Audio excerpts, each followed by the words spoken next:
Consent is of monumental importance. It's not as straightforward as yes means yes or no means no. Because yes or no to what exactly? How do we know where consent starts and finishes? What if something felt good and right, but 10 minutes later it doesn't anymore? And we aren't just talking about penetrative sex. Consent is needed for all forms of sexual touch, even kissing. We have a very non-consensual culture where people feel pressured to have sex for all kinds of reasons other than actually wanting it.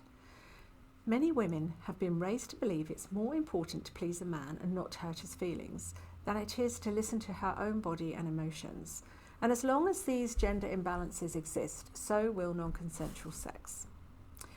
It's not consent if a person is saying yes under duress, feeling pressured or worried that there will be an argument if they say no. No really does mean no. It's not consent if you have to convince or coerce someone to have sex. If a person doesn't have freedom or capacity to give consent, then they haven't given consent. If a person is underage, drunk, stoned, asleep, unconscious, or has a mental health issue or is ill, they don't have capacity to consent.